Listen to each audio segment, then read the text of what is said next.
Bom dia, boa tarde, boa noite. Meu nome é Neila Nunes Ferreira, eu sou aluna de graduação da Geologia da UFRJ e vou apresentar sobre rochas carbonáticas, constituintes e classificação. Essa apresentação faz parte da extensão universitária liderada pelo Dr. André Ribeiro. A agenda da apresentação consistirá em, primeiramente, mostrar o esquema de classificação de rochas sedimentares, os fatores que controlam a precipitação carbonática, a distribuição do registro estratigráfico e a importância econômica mundial dos carbonatos, a composição mineralógica e constituintes básicos dessas rochas carbonáticas, a classificação de rochas carbonáticas e qual a classificação que ela é aplicável às bacias sedimentares brasileiras e os ambientes deposicionais de rochas carbonáticas. Aqui temos o esquema de classificação de sedimentos e rochas sedimentares. Aqui os carbonatos eles apresentam constituintes de partículas tanto plásticas quanto não plásticas. Então, essas partículas podem ser fragmentos líticos, material biogênico ou biológico e a própria precipitação química. Em relação à precipitação química, vários fatores eles controlam a precipitação carbonática, que são biologia do organismo, o clima, oceanografia, a salinidade, a penetração da luz, a temperatura da água e circulação da água, a oxigenação e a própria tectônica. Aqui tem algumas imagens de rochas carbonáticas ao longo de todo o globo. As rochas carbonáticas, em relação à distribuição no registro estratigráfico, ela é a segunda rocha mais abundante. Em primeiro lugar, vêm os siltitos, lamitos e folheiros. As rochas carbonáticas, elas vêm em segundo, né, fazendo 14% desse registro. E os arenitos e conglomerados compõem 11%. Em relação à importância econômica desses calcários, primeiramente, o que seriam calcários? São rochas carbonáticas que têm acima de 50% de carbonato de cálcio em sua composição. Então, a importância está relacionada com que elas possuem propriedade de reservatório. Cerca de 50% das reservas de petróleo do mundo estão em rochas carbonáticas, dentre elas o próprio pré-sal. São rochas hospedeiras de depósitos epigênicos de chumbo e esfureto. Tem uma variedade de usos químicos industriais, obtenção de fertilizantes, sais e ácidos e manufaturas. Em relação à composição mineralógica, ela pode ter três principais minerais em sua composição, que são a calcita, a aragonita e a dolomita. A calcita ela é um mineral que é composto por carbonato de cálcio, igualmente com a dolomita. A calcita ela apresenta esse hábito hexagonal e a aragonita apresenta esse hábito ortorrômbico. A calcita ela pode apresentar sob a forma de baixo percentual de magnésio, até 4%, até um alto percentual de magnésio maior que 10%, até 20%. Já a dolomita, ela tem a composição carbonato de cálcio e magnésio, e além desses três tipos de minerais principais, podem ocorrer minerais secundários, como óxidos, sulfatos, anidritas, gesso, siderita, quartzo, argilominerais e pirita. Aqui temos uma tabela mostrando a composição mineralógica de alguns organismos calcários, no caso a partidura desses organismos, como bivalves, foraminíferos, algas, esponjas, e aqui a composição, aragonita, calcita com alto percentual e baixo percentual, e aragonita calcita. Os constituintes básicos das rochas carbonáticas são cimento, micrito e grãos aloquímicos. Cimento, também chamado de espato, ele está representado nessa figura por essa coloração cinza. Eles têm cristais bem grandes e geralmente eles ocorrem entre as partículas ou nos poros. Micrita, ou micrito, né, ou matriz, que já tem, também chamado de lama carbonática, eles apresentam uma textura afonítica, eles apresentam dimensões bem menores, estão representados por esses pontos pretos. O poro seria essa parte azul, e o arcabouço e grãos aloquímicos, que podem ser tanto biológicos ou não biológicos, estão representados por esses círculos concêntricos. Como eu havia falado, o micrito, ou lama carbonática, tem uma textura fanítica, então os cristais eles vão de 1 a 4 micrômetros, eles apresentam sobre a forma translúcida ou quase opaco e com coloração cinza quase preta.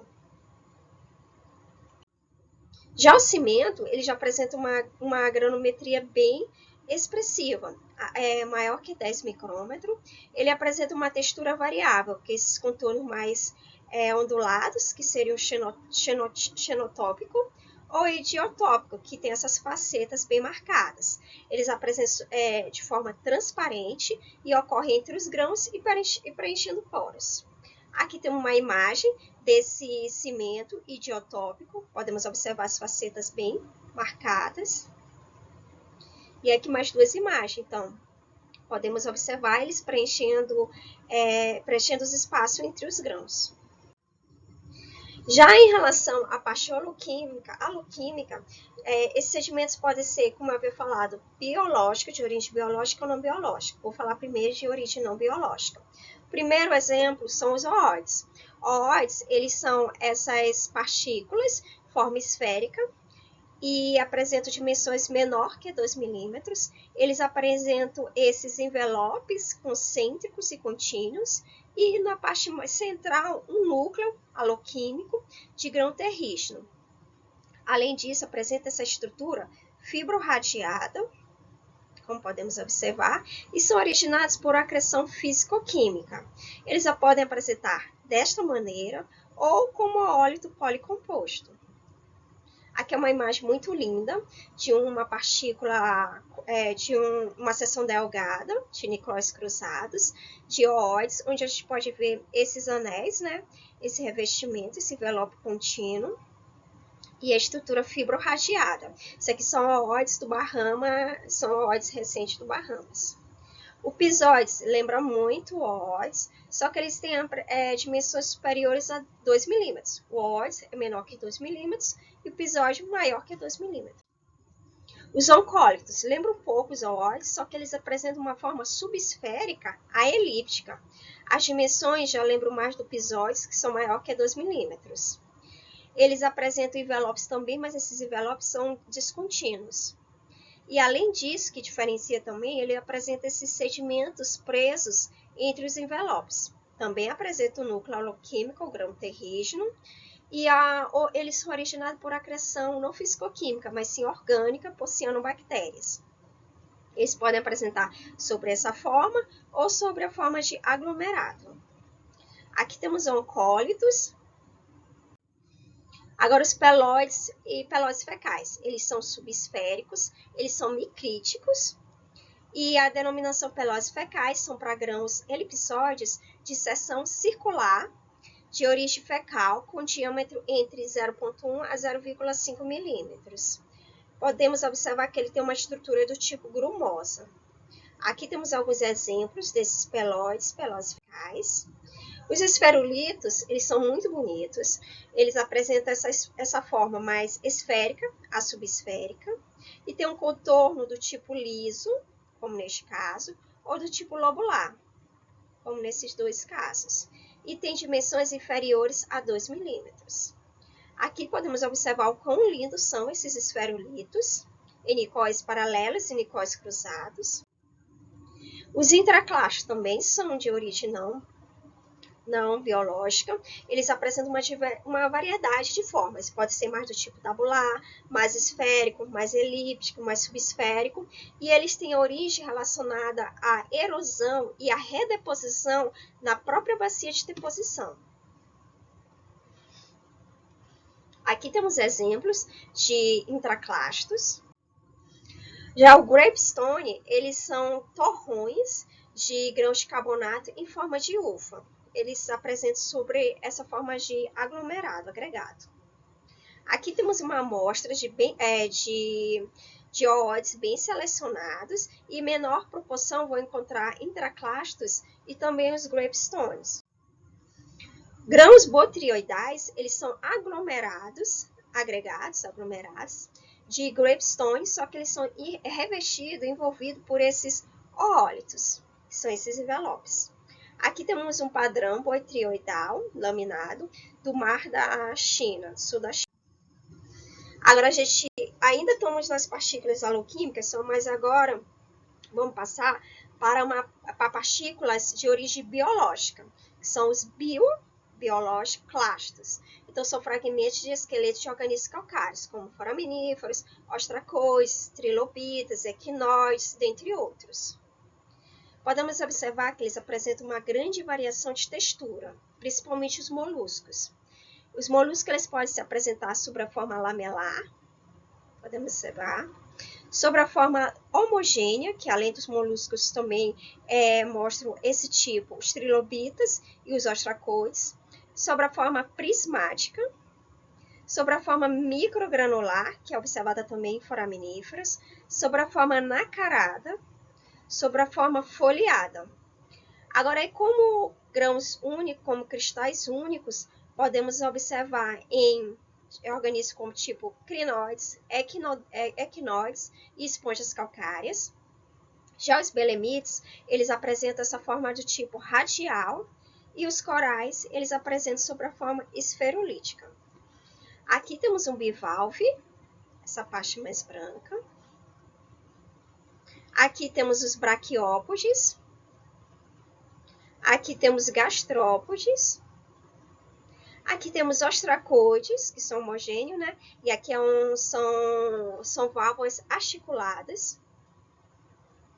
Aqui temos os equinodermos, que já vão ter essa textura. Os foraminíferos, que geralmente são muito lindos, como podemos observar. Aqui tem vários foraminíferos. Aqui temos as algas, que também são muito bonitas, apresentam essa forma do tipo mais espiralada. Em azul, em todas as amostras de seção delgadas, essa parte azul representa um poro, tá? Aqui temos espículas de esponja. E os trilobitas, que são muito bonitos também, ó, que é uma textura de tipo mais homogêneo. Em relação à classificação das hostes carbonáticas, existe uma grande problemática e ainda não tem um consenso em relação a essa classificação. Eu irei mostrar algumas classificações e mostrarei também qual delas que é mais aplicada em rochas sedimentares brasileiras. Então, a primeira classificação é a do FOU, que eu irei explicar, mas antes disso, tem que explicar por que há essa problemática. A problemática está relacionada que, para fazer essa classificação, nem sempre é visível em amostras de mão. Então, sempre tem que ser em análise de seções ou lâminas delgadas. A do FOUC 59, ele está relacionado com a proporção de cimento espático e micrito na seção delgada. E também ele relaciona com o prefixo, ele é acompanhado de um prefixo relativo ao componente mais abundante, o componente aloquímico, se é oólito, se é fósseis, dentre outros. Aqui podemos observar, no caso de rochas aloquímicas, tem intraclasto, o elemento aloquímico mais abundante é o intraclasto? Tem. Esse cimento ele é calcítico? Sim. Então, ele é um intraesparito. É abundante intraclasto, mas apresenta uma matriz calcítica microcristalina, então é intramicrito. Tem abundante oólito e apresenta um cimento calcítico, então oó-esparito. Tem bastante oólito, esse é o elemento mais abundante, mas a matriz é calcítica microcristalina, oó-micrito. Se apresenta elemento aloquímico mais abundante são os fósseis, mas apresentam um cimento calcítico, um bioesparito.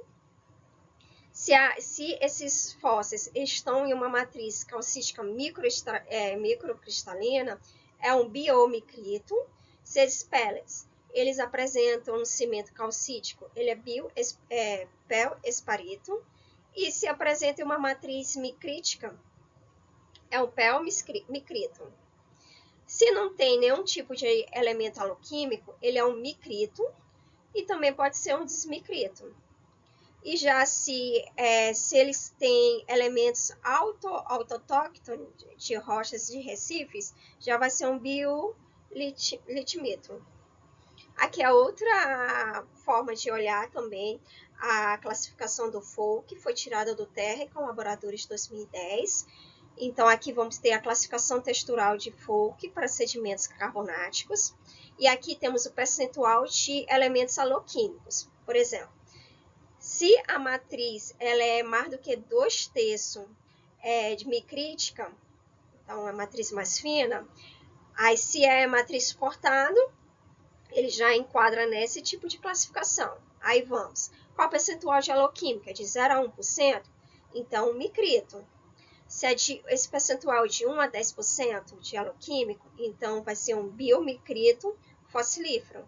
Se é de 10 a 5%, é o biomicrito esparso. Se é acima de 50%, então ele é um biomicrito empacotado. Aqui a gente observa que a matriz ela é matriz suportada e a deposição é de um ambiente de águas calmas, sendo que o micrito é a água mais calma, a deposição. Se isso é desigual, o cimento e a lama carbonática, a gente pode dizer que é bioesparito pouco lavado, pobremente lavado. Se o percentual de cimento é superior a 2/3, então vai ser já um grão suportado, já essa parte, sendo que este é o que tem o grão suportado com maior percentual, né? E aqui vai aumentando também a atividade da corrente de água. Então, se é pobremente selecionado, é um bioesparito pobremente selecionado. Se é bem selecionado, bioesparito selecionado. E se ele é arredondado e tem abrasão, ele é um bioesparito arredondado, sendo que o verde, que é essa parte onde que tem a lama suportada, o verde representa a matriz, né, o micrito, lama carbonática, e o azul representa o cimento espato. A classificação de Duyam 62, ele é uma proporção, é também relacionado com a proporção cimento espático e micrito, na seção delgada, porém ele é bem mais simples em relação à do Fouque. E lembra um pouco a classificação de arenito, já de rocha siliciclástica, né? Bom, ele coloca os componentes originais se eles não são ligados durante a deposição. Se contém lama ou partícula fina de argila ou silt de tamanho fino, se ele é lama suportado e tem menor que 10% dos grãos, ele é um Manstone. Se é mais do que 10%, ele é um Exton. Se ele é grão suportado, mas tem menor proporção de grãos, ele é chamado de Paxton. E se não tem lama, ele é chamado de Grainston. E se eles são ligados durante a deposição, é chamado de Baldeston. Aqui também é outra forma de olhar essa classificação. Aí o Manston, podemos observar que temos a lama, ele é lama suportado, né? E tem esses grãos, né? Estão flutuando nessa lama. Então é menor que 10%. Acima de 10% já é o Exton. Grãos, tem mais grãos que lama, já é o Paxton.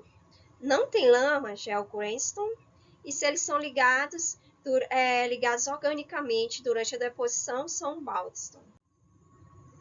Aí já vai ser do Embry e Clovan. Eles modificaram a do Duyam e teve a inclusão de organismos estromatolíticos, coralinos e carbonatos com mais de 2 milímetros de tamanho. Então, a do outro autor, em 62, ele tinha esse Manston, o Exton, Paxton e Grainston. Aí aqui foi incluído o Flotston, o Randston, e foi incluído também o Befston, Bindstone e o Frameston.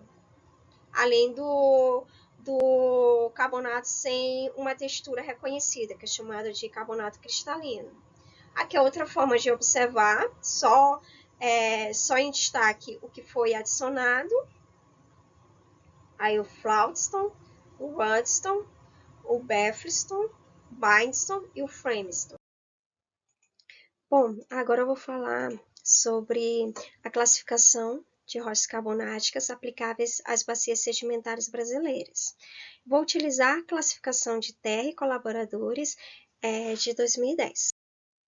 Bom, eles primeiro separaram um grupo, elementos não ligados durante a formação, e o primeiro seria, a nomenclatura seria Mudstone. Mudstone, eles apresentam essa matriz abundante, né? E esses grãos aloquímicos, eles têm menos de 10%. Então, esses grãos, eles flutuam em uma matriz abundante. Então, ele é uma rocha carbonática, lama suportada. Então, geralmente eles digam águas calmas e aparente inibição de organismos produtores de grãos, então implicando em um ambiente deposicional de baixa energia. Aqui podemos observar essa seção delgada de um mudstone, onde esses grãos eles estão flutuando nessa matriz. Aqui é um exemplo de mudstone brasileiro, né, da formação Itaituba, permo-carbonífero, bacia do Amazonas.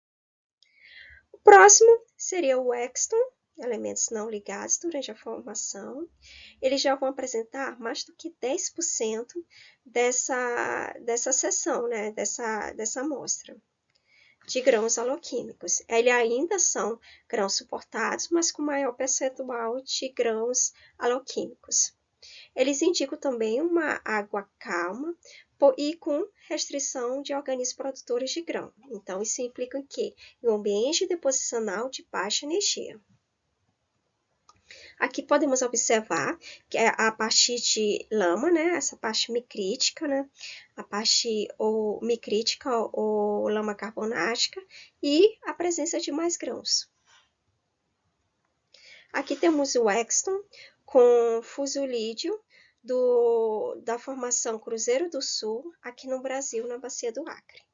Os fusulídeos são esses foraminíferos. Próximo é um Paxton. Ele já não vai ter, ele é um grão suportado. Podemos observar que esses grãos se tocam, né?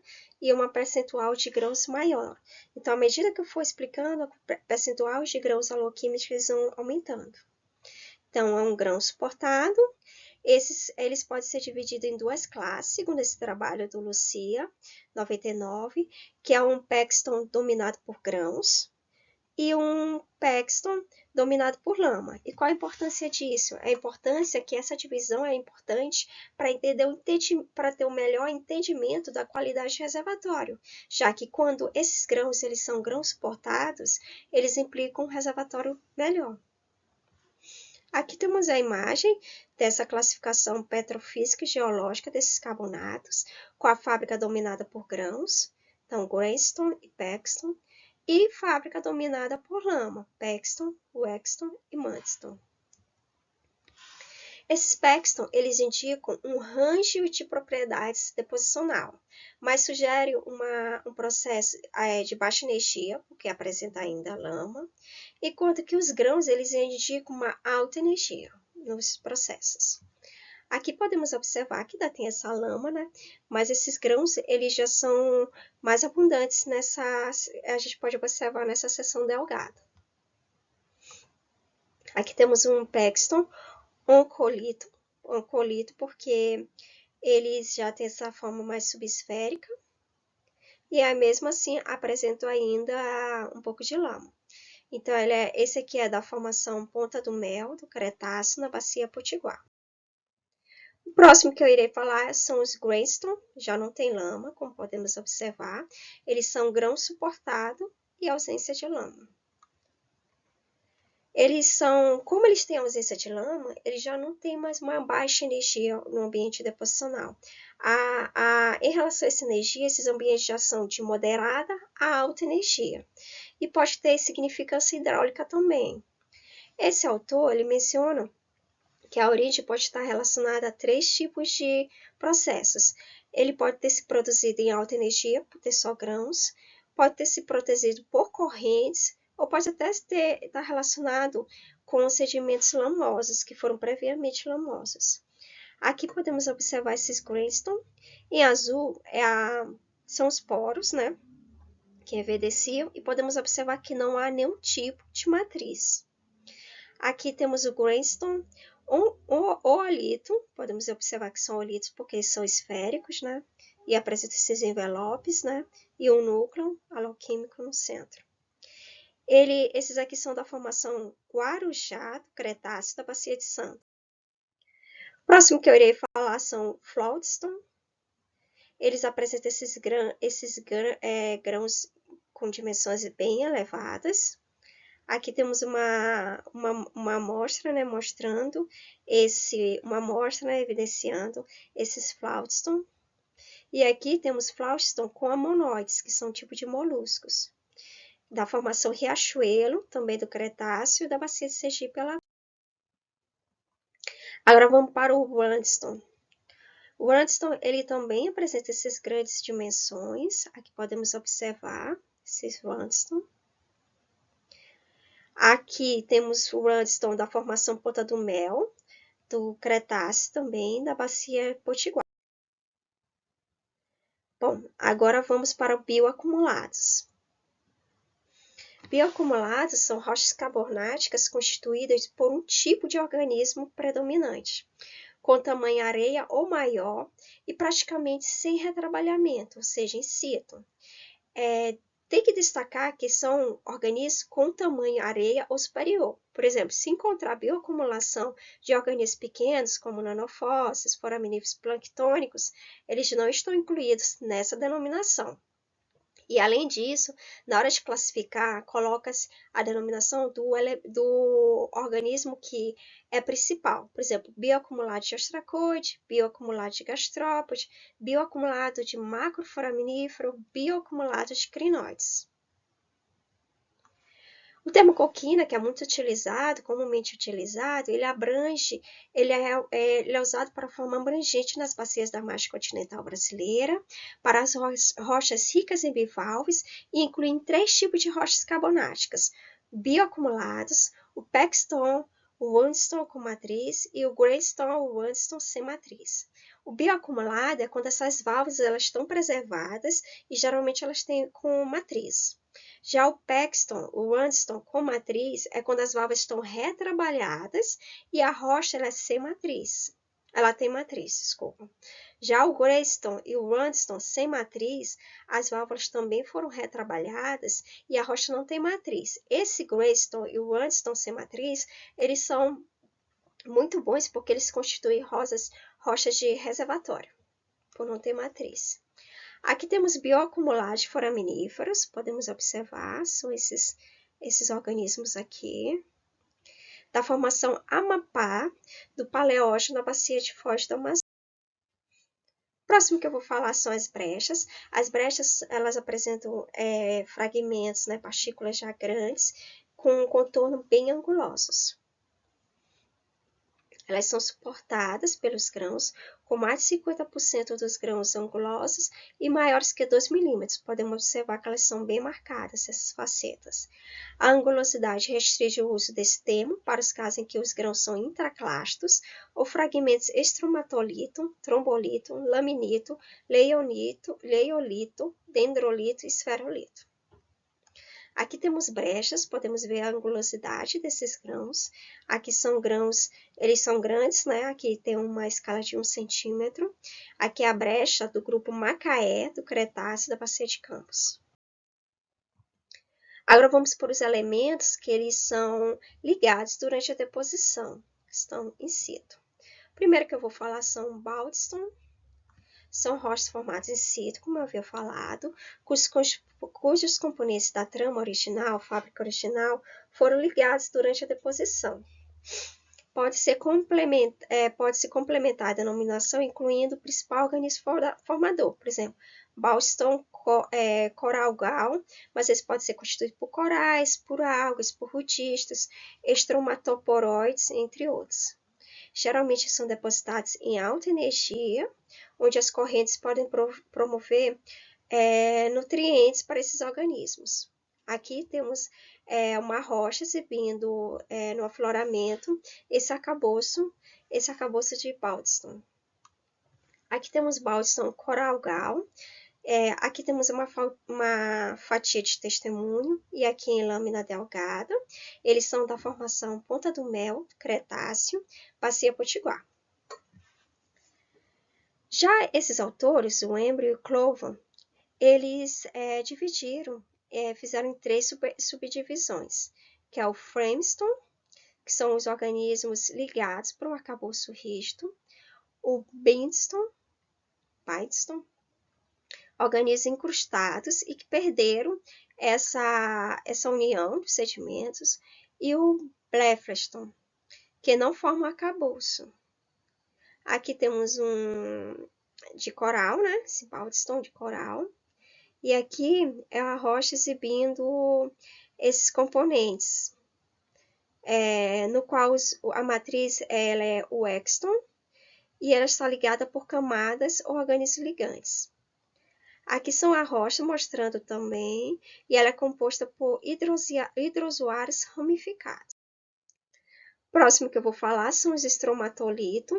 Ele são muito utilizados aqui no Brasil e também fora do Brasil, né? A classificação, eles apresentam geralmente a estrutura laminada e, em geral, ela é convexa, podendo apresentar feições de crescimento ou ramificação para o topo. Na maioria das vezes, é de origem microbial, podendo ser observadas diferentes escalas.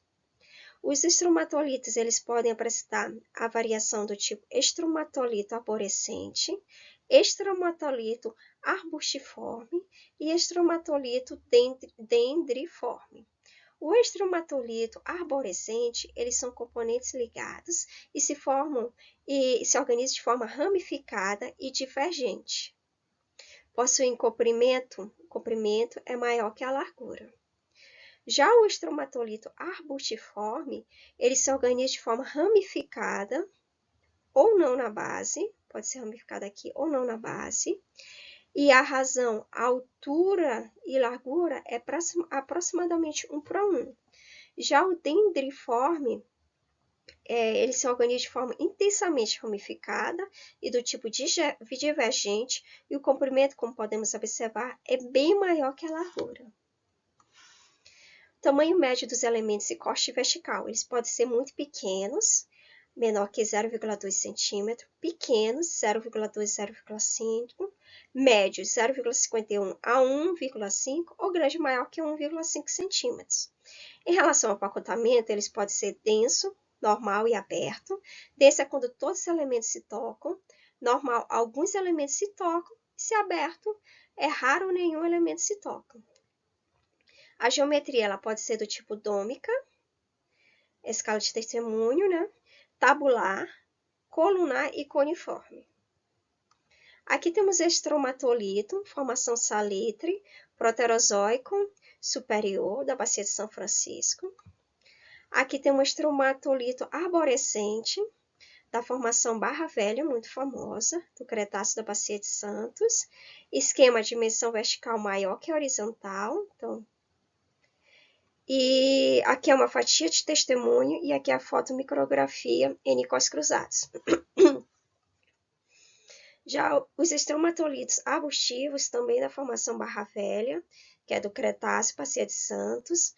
A gente pode observar, eles apresentam esse comprimento e largura aproximadamente 1 por 1, né? Aqui tem uma amostra lateral mostrando eles, e aqui é nicóis cruzados.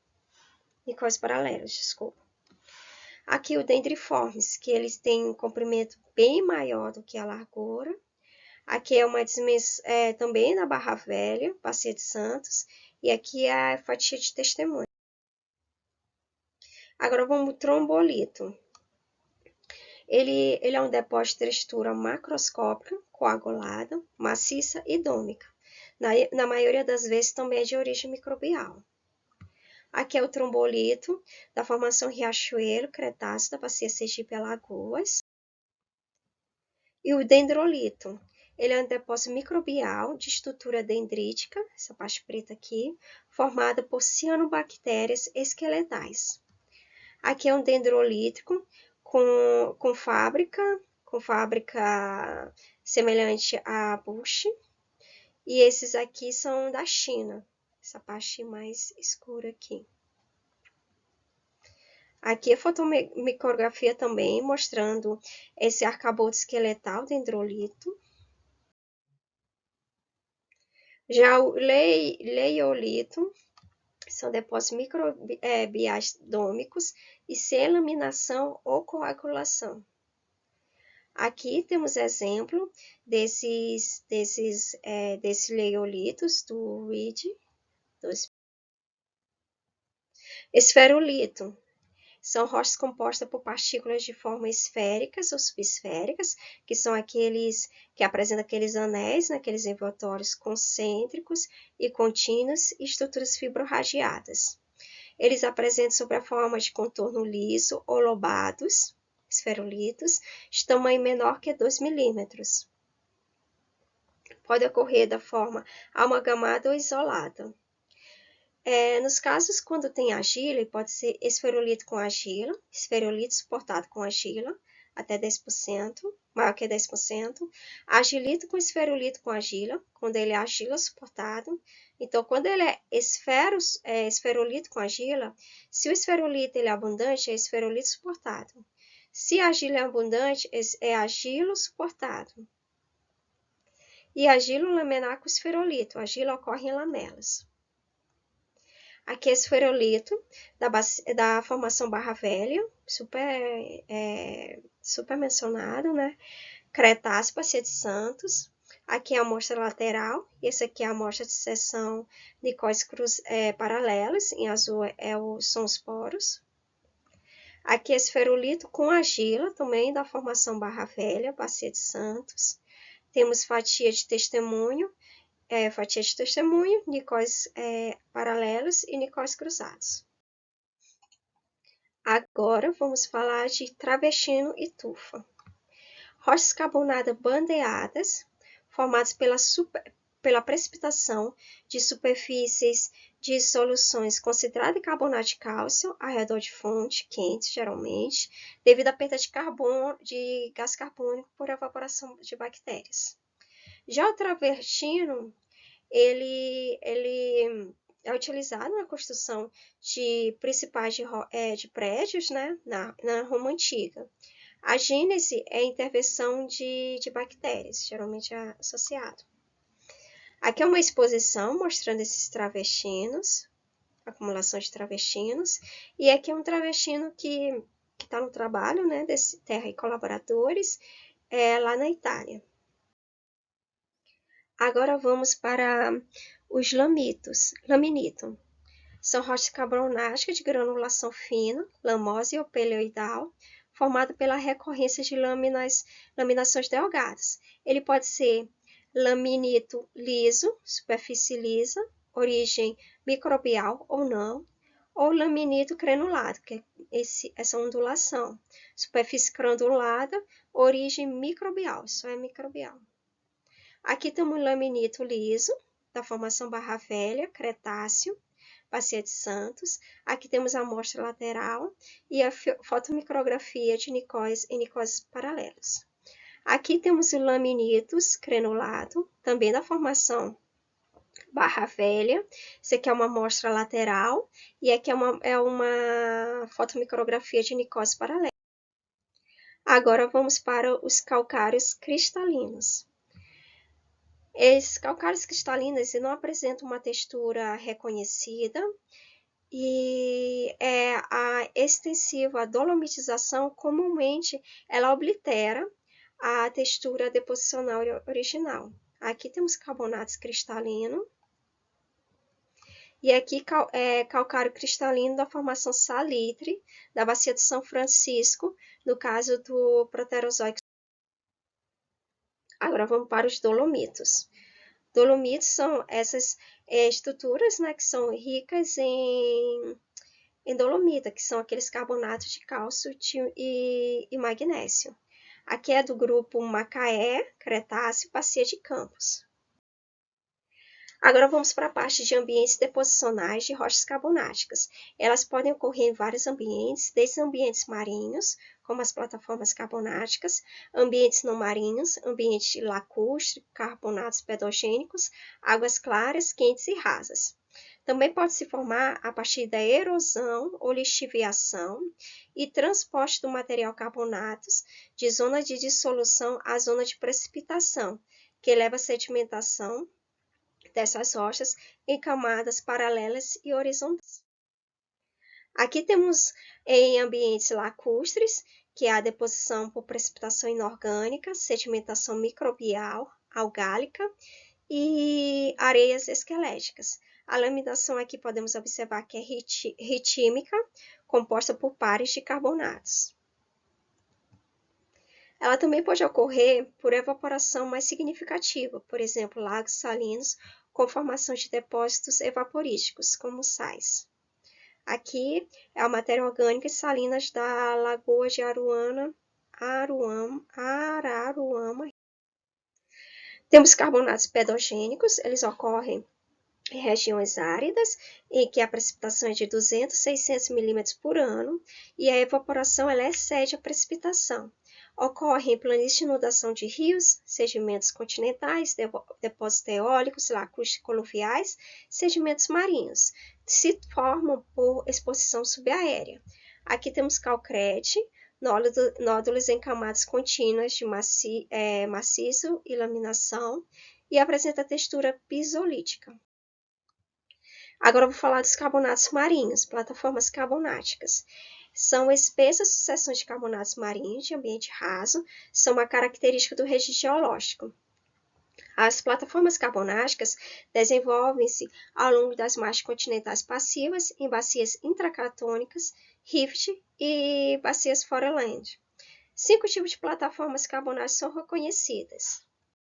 Então, temos essa plataforma, Remelt, que aqui é no sul da Flórida. Aqui temos algumas imagens dessa plataforma. E aqui mostrando a plataforma média, plataforma em crista, a externa, a de margem, o declive, né, e a própria bacia. E onde são encontrados os tipos de partículas. Bandstone e Randstone aqui. Já o Paxton e Grandstone. O Exton e Paxton. Paxton e Grandstone de novo. O Exton e Paxton e o Framestone. Já em forma de rampa, que já não é o caso das Shake Bay. Aqui são imagens mostrando. E aqui mostrando a divisão dessas rampas. Rampas internas, rampas médias e o declive dessas rampas.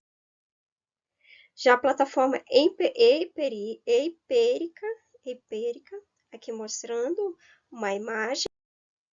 Plataforma isolada, que está aqui nesse roxo.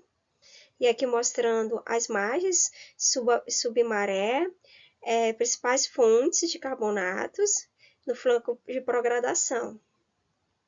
Que é uma imagem mostrando essas plataformas isoladas. Tem essa plataforma carbonática do tipo Rim, que é a produção de carbonatos, né, nesses altos relativos. E tem essas Brownian. Bom, aqui temos as referências que foram utilizadas, esses artigos, trabalhos, capítulos de livros utilizados também. Bom, além do livro, capítulos de livro, artigos, eu utilizei também sites, que são esses aqui. Então, como vocês podem observar, a parte de carbonatos é um mundo totalmente diferente e é muito amplo. Eu acabei tentando resumir o máximo que eu podia sobre os carbonatos. E, além disso, vocês podem ver que essas figuras que eu selecionei aqui, de foraminíferos, crinoides, oólitos, oncólitos, são muito bonitos para ver o quão bonito são os carbonatos. Então, eu quero agradecer ao professor André Ribeiro por ter dado essa oportunidade de apresentar e me adentrar nesse mundo dos carbonatos. E é isso. Obrigada, viu? E até a próxima. Tchau, tchau.